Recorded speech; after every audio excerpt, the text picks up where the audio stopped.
ما شاء الله لا حول ولا قوة إلا بالله العلي العظيم.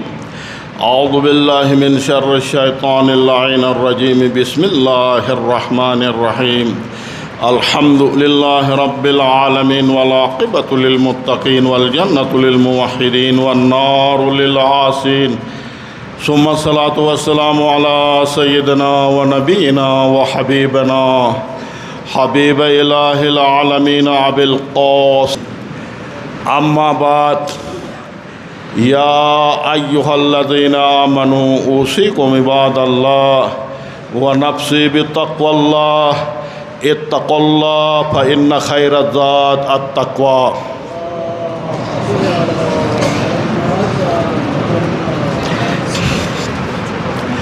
میرے محترم مومنین، بار دیگر سب سے پہلے اپنے آپ سے، پھر آپ بہترین متقی پرہیزگار مومنین سے تقوی الہی کی سفارش و گزارش کی جاتی ہے.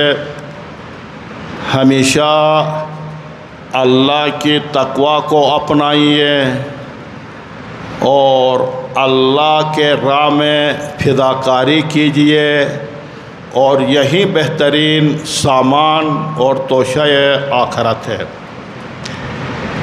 میرے محترم مومنین، ارشاد خداوندی ہے: من انصاری الی اللہ قال الحواریون نحن انصار اللہ آمنا باللہ واشہد بأننا مسلمون.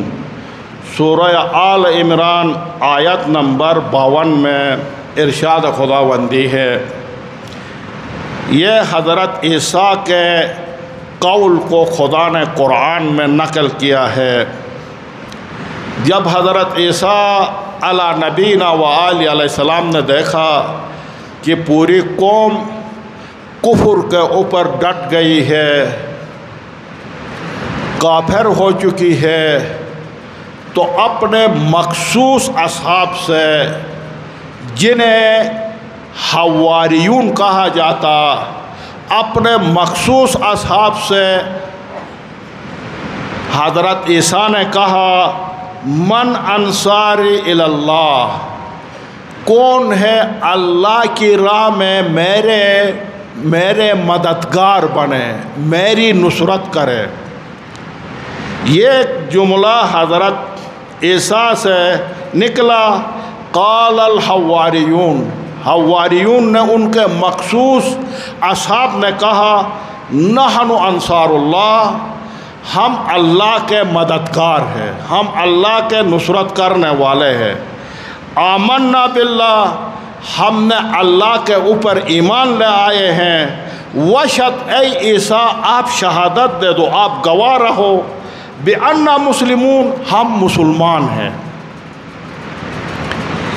یہ ادھر لفظ من انصاری الی اللہ، کون ہے جو اللہ کی طرف میری نصرت کرے. یہ الی اللہ عربی میں ہجرت کے معنی میں آتا ہے، یعنی اللہ کی طرف کون ہے ہجرت کرے.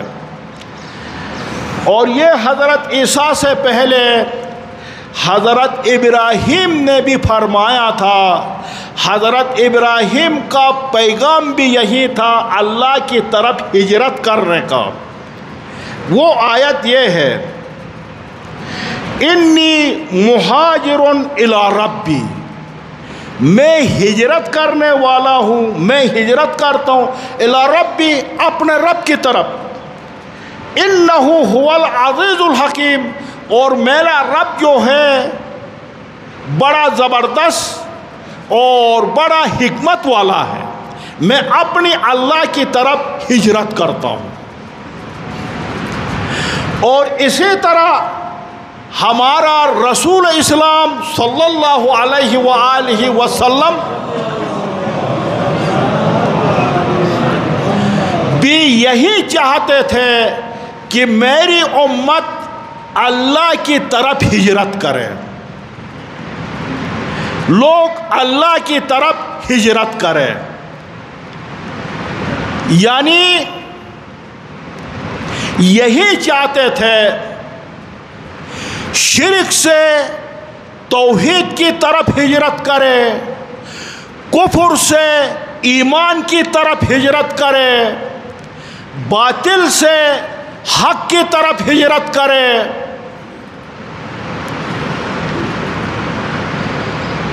اور دلوں کے اندر جو بغض و انات ہے آپس میں مومنین کے ایک دوسرے کے لیے، مسلمانوں کے ایک دوسرے کے لیے جو عداوتیں ہیں، بغض و انات ہے، دشمنیاں ہیں، نفرتیں ہیں، ان سے مہربانی کی طرف، انس و مودت کی طرف ہجرت کرے۔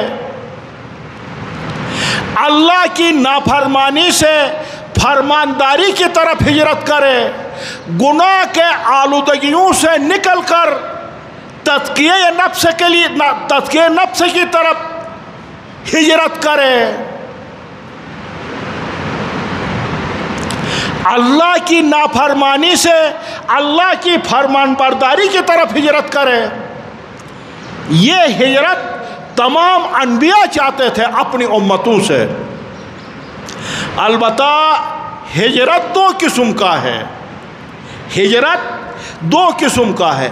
ایک ہجرت ظاہری ہے، من بلد الی بلد، ایک شہر سے دوسری شہر کی طرف آپ چلے جائے، اسے ہجرت کہا جاتا ہے۔ ایک ملک سے دوسرے ملک کی طرف چلے جائے، اسے ہجرت کہا جاتا ہے۔ اس ہجرت ظاہریہ میں پاؤں چلنا پڑتا یا گاڑی میں جانا پڑتا، یہ ہجرت ظاہری ہے، یہ ہجرت جسمی ہے، یہ ہجرت بدنی ہے۔ آپ اپنے جسم اور اپنے بدن کو ایک شہر سے کسی اور شہر منتقل کر دے، کسی اور شہر جائے، یہ ہے ہجرت جسمی۔ ایک ہجرت ہے ہجرت عقلی، ایک ہجرت ہے ہجرت فکری، ایک ہجرت ہے ہجرت قلبی، اور یہی ہجرت مہم ہے۔ اور ہجرت جسمی سے ہجرت عقلی زیادہ مہم ہے، ہجرت قلبی زیادہ مہم ہے، ہجرت فکری زیادہ مہم ہے۔ انسان اپنے قلب و فکر و عقل سے اللہ کی طرف ہجرت کرے، باطل سے حق کی طرف ہجرت کرے۔ اور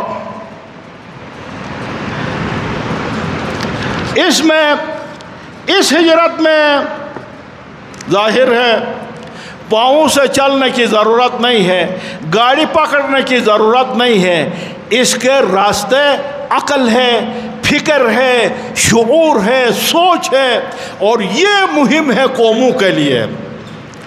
اور قوموں کی مضبوطی بھی ملکوں کی مضبوطی میں اسی ہجرت میں ہے۔ ہجرت عقلی ہو، عقل و بصیرت کے ذریعے سے اپنے رب کی طرف ہجرت کرے اور اپنے رب کے ساتھ اپنے تعلقات کو مضبوط کرے، اسی سے قوموں کو مضبوط ہونا پڑتا ہے۔ اور چاہیے ہماری ادھر کی انتظامیہ، حکومت، ریاست کو بھی چاہیے کہ اپنے رعیت کے اوپر ظلم و زیادتی کرنے کے بجائے، راستوں کے بندش کرنے کے بجائے مہربانی کی طرف اور ان کی سہولیات کی طرف، رعایتوں کی طرف ہجرت کرے، اور اپنے عوام کو مشکلات و مصائب میں ڈالنے کے بجائے عوام کو سہولیات دینے کی طرف ہجرت کرے۔ یقیناً یہ قوم، یہ توری قوم پرامن قوم ہے، امن پسند قوم ہے اور ریاست پسند قوم ہے۔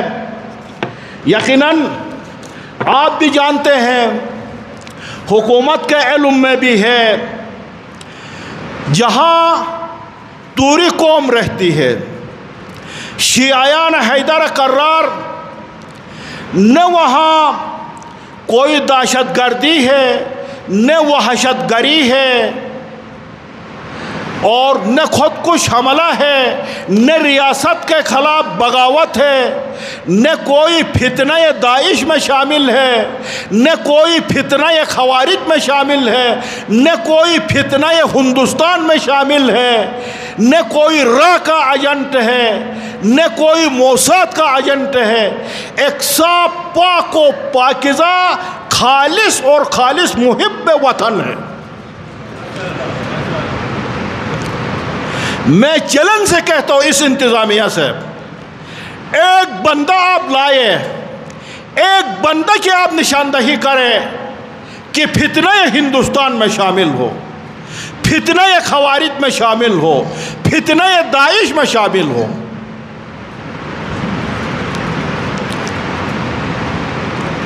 اور یقیناً اس لیے چاہیے حکومت کو عوام کے ساتھ جس طرح سلوک کیا جاتا، رعیت کے ساتھ جو ریاست سلوک کرتی، اسی طرح عوام کے ساتھ سلوک کیا جائے۔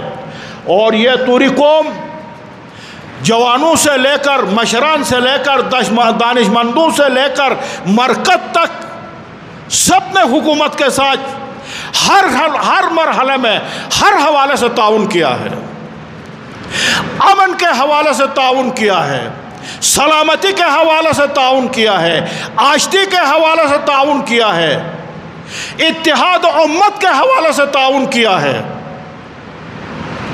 ہم برادران اہل سنت کو اپنے بھائی اپنے جان سمجھتے ہیں۔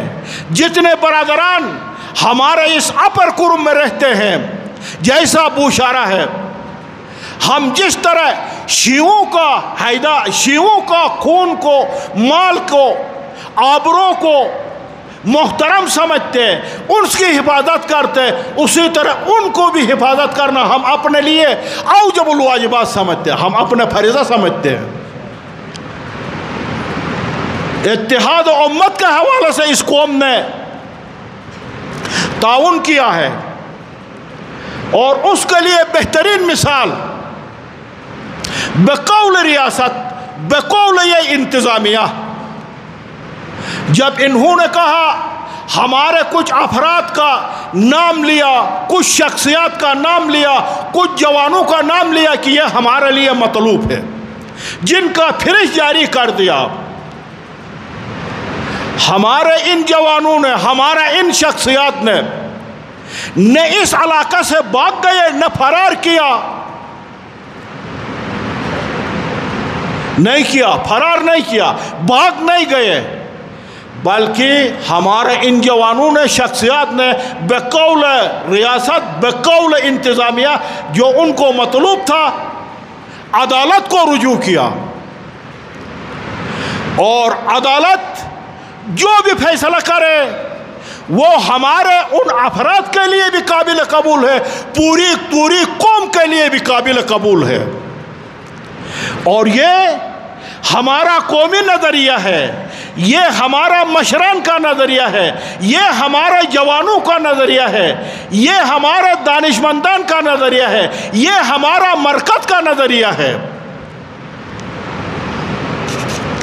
اور یقیناً کبھی بھی توری قوم نے، ہمارے مشران نے، ہمارے جوانوں نے قانون کو کبھی بھی اپنے ہاتھ میں نہیں لیا، کبھی بھی قانون کو مجروح نہیں کیا، کبھی بھی عدالت کو مجروح نہیں کیا۔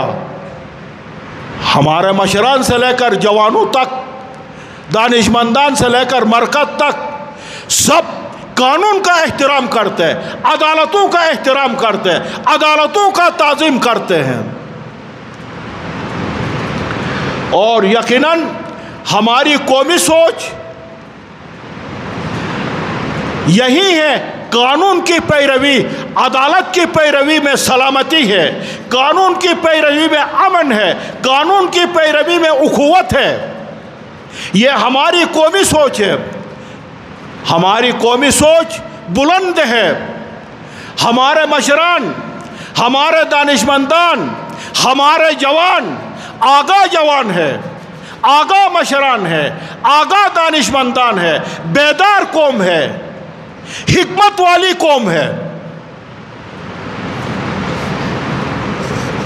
اس لیے ہمارے جوانوں نے عدالت کے راستہ کو اپنایا. ہمارے جوان عدالت کے راستہ کو کیوں نہ اپنائیں؟ کیوں نہ اپنائیں؟ اس لیے ہمارے جوانوں میں، ہمارے مشران میں کوئی مجرم نہیں ہے، کوئی باغی نہیں ہے، کوئی ریاست کے خلاف بغاوت کسی نے نہیں کیا، ریاست کے خلاف جرم کسی نے نہیں کیا ہے، ریاست کے خلاف فتنہ ہندوستان میں شامل نہیں ہے، ریاست کے خلاف فتنہ داعش میں شامل نہیں ہے، ریاست کے خلاف فتنہ خوارج میں ہمارا کوئی شخصیت، ہمارے جوان شامل نہیں ہے. کیوں بھاگے؟ بھاگنا، عدالت سے بھاگنا، قانون سے بھاگنا دلیل ہے جرم کا، دلیل ہے بغاوت کا. ہم میں بغاوت نہیں ہے تو کیوں بھاگے؟ اس لیے ہمارے نوجوانوں نے عدالت کے راستہ کو اپنایا، عدالت کے دروازہ کو کھٹکھٹایا اور عدالت سے انصاف چاہتے ہیں. اور حکومت کو بھی، ریاست کو بھی چاہیے کہ وہ بھی قانون کے پابند رہے، وہ بھی عدالتوں کا احترام کرے. اس لیے قانون سب کے لیے برابر ہے، کوئی بھی قانون سے بالاتر نہیں ہے. اگر ہم سب قانون کے پابندی کریں تو امن ہوگا، ملک مضبوط ہوگا، علاقہ مضبوط ہوگا. پروردگارہ بحق انوار طیبہ چہاردہ معصومین ہمارے مملکت پاکستان کو دشمن خارجی اور داخلی سے محفوظ فرما. پروردگارہ ملت اسلامیہ کے اتحاد کو قوی و مضبوط تر فرما. پروردگارہ اپنی رحمت، برکت، نعمت حاضرین کے شامل حال فرما. پروردگارہ کوئی بیمار ہو تو شفائے کامل و عاجل عنایت فرما. سفر میں جو ہے سفر بخیر فرما، آفات سفر سے محفوظ فرما.